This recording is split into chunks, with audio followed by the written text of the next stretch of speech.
Target is feeling the heat right now. And I think, Clay, that's a good place for us to start because we've seen for the first time, really, that I can remember in the last, I don't know, call it the last 12 months or so, major corporations that have gone extreme left and very woke with their products and with the way they present things.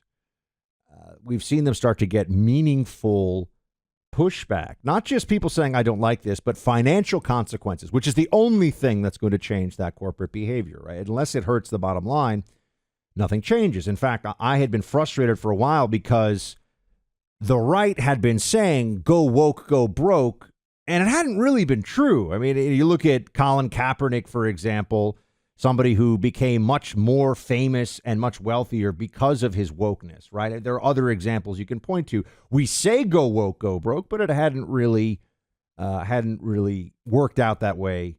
In fact, I don't know if it had ever really worked out that way. It's a really good point. And this is where I think the sports media, being so far left-wing, Buck, has refused to acknowledge that the NBA and the NFL really took it on the chin over going woke, right? And they really have tried to run in the opposite direction. It took a few years for it to register. It's unlike Bud Light. And the reason why I think Bud Light's so significant, Buck, is you get a direct amount of Bud Light sold every week, and people can say, holy crap, they're down 28%. We've never seen anything like this.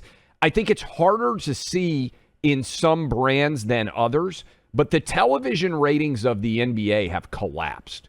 And I think one thing is sports media is so far left-wing that no one will even acknowledge it because they don't want to give credit to the idea that what we said, hey, you're alienating a huge part of the sporting public, was actually true. So I do think the NBA is a good example of one that took it on the chin. And I think to a certain extent, Disney. So going back to the timeline, I was going to say Disney is the beginning of what we are seeing now. Disney was the first one that I can think of. On the NBA and the NFL, I mean, these guys, now you get into, well, who's going broke, Clay? 'Cause it's not the players. They're demanding more money than ever, right? They don't feel like there's no hit to their pocketbook that's happened because of this. So then, see, that's the thing. If the NBA takes a 15 or a 20% haircut in because of the ratings, that doesn't register in a way that everyone feels like this is a big victory. When Bud Light is down 30% in one quarter, you see the work that you have. So let's again back up for a second. Disney, there's this fight with Ron DeSantis, and it was interesting also to see how this plays out among conservatives because we generally have especially about economics, a laissez-faire attitude about things. Oh, let the market decide. Well, that's not so clear when you have advantages being given to a company that don't go to other companies, and that is also taking political action.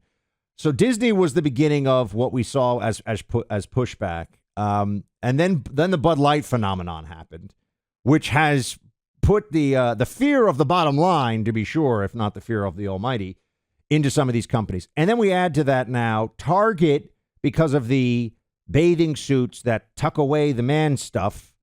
People are showing up and saying this is a problem. And then that brings me to the latest, Clay, and this is going back into the sports world. So the Los Angeles Dodgers, and I will be honest, I have not watched a professional baseball game, I think, in almost 20 years now. So I'm not up on the latest. But I know of these LA Dodgers. I know they used to be the Brooklyn Dodgers a long time ago.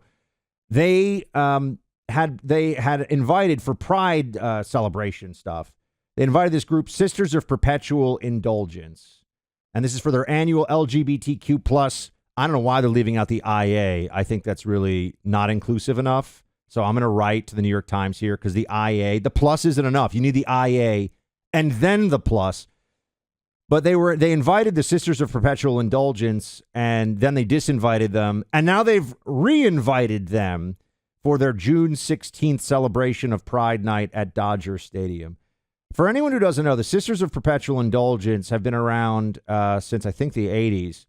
They are cross-dressing gay men who dress as nuns and engage in sexually provocative public displays, think strip teases, thong dances, dressed in nuns' habits including video that you may see circulating right now of these, hairy 35-year-old or whatever men dressed as nuns with high heels and thongs on, doing a striptease around somebody pretending to be the crucified Jesus Christ.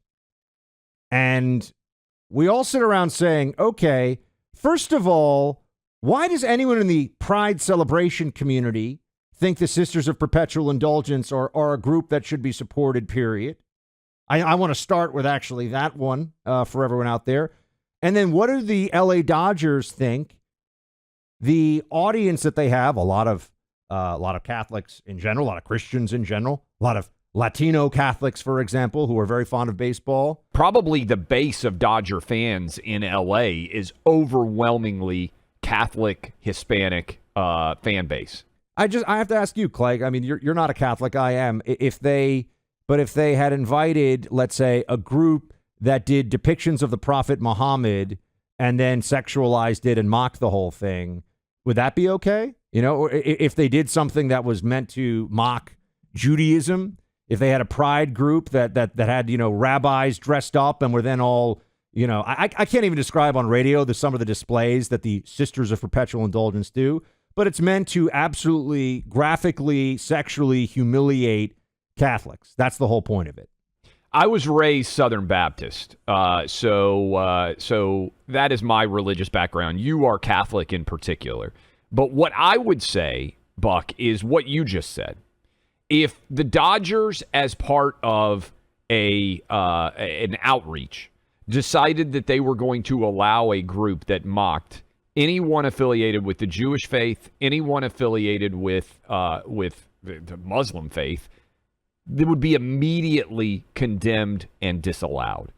And honestly, if you mocked Muhammad, you might have to worry about your players being murdered by terrorists and being put on a fatwa list like we just saw happen to Salman Rushdie.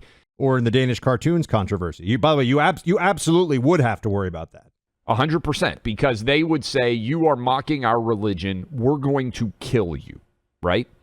And the fact that if you mock the Muslim faith, you have to worry about being murdered. You saw what happened with Charlie Hebdo when they published the cartoons there, and they had the attack on the satirical French. I mean, they had a teacher beheaded for showing a Muslim representation, I think, of Muhammad. So this, to me, should be a bright line rule. And if you're Christian, if you're Muslim, if you're Hindu, if you're Jewish, if you're really not really affiliated with any religion, I don't understand for the Dodger perspective, and this goes for all sports teams, how is the standard not the same for all religions? I mean, to me, if you are going to allow the Catholic faith to be mocked, then you have to allow all faith groups to be mocked and honor it, right? I mean, there's a difference between it existing and the Dodgers specifically saying we want these people to be representative in our building. This is specifically inviting people to go out, and I guess they gather in the stadium. They probably have something where they go out into, center field or the dugout or whatever they call it in baseball. So, just so you all understand, this isn't like a gentle parody or satirizing. It's not in good fun. This group, the Sisters of Perpetual Indulgence, I have seen the videos, I have seen the photos, I have seen what they do. It is meant to be not only offensive to Catholics, it's just depraved. I mean, someone doing a striptease over whether you believe in Jesus or not, it's a man who's being crucified on a cross, and you have a nun dressed up who's actually a man, by the way. So this stuff is depraved. It is grotesque. It is wrong. And yet the Dodgers are more afraid of the backlash they'll get from the activist community than the Catholics in particular, because the nuns obviously is what they're going after here. And also it's interesting, the activist hostility, the LGBTQIA plus activist hostility toward Catholics is nothing new. It's something you're not really supposed to talk about. You're just supposed to take it as a Catholic. But when you see what's going on here, Clay, this is another moment where it's a gut check moment. You ask yourself, okay, you're a Roman Catholic. You go to church, let's say, every Sunday or once a year. I don't even care. But you're somebody who believes. You believe in the divinity of Jesus Christ. You believe in the Bible. You believe in the Holy Trinity. You're going to watch a Dodgers game after this? You're going to show up. You're going to buy tickets to go to Dodger Stadium. You're going to support them. You're going to pay $15 for crappy beer and a hot dog. I'm sorry, $30 for crappy beer and a hot dog. That's how you want to spend your time, your dollars? You want to support an organization like this? If you do not bring the Dodgers to your knees, you are not serious about standing up for your faith in the public sphere as a Dodgers fan at this point. That's just reality. Now, people can just, I just love to go with my buddies from work and whatever. You want Bud Light to feel the pain. You want Target to feel the pain. You want entities to stop doing things that corrupt, corrode, and undermine our culture, our freedom, our dignity as a society, or not. So I think it's a gut check moment for a lot. Look, I mean, I can't pretend if I boycott baseball, nothing happens because I think that it's the most boring sport on television next to golf, and I could care less. But I know there are people listening. We got a lot of people listening to KEIB Los Angeles, people in the Los Angeles area, people who just like to watch baseball at home. I think you just have to ask yourself, if you're a Catholic, why would you continue to support this? You know, and I think people say, oh, but are we calling for boycotts? Yeah, damn right we're calling for boycotts. Look at what they're doing.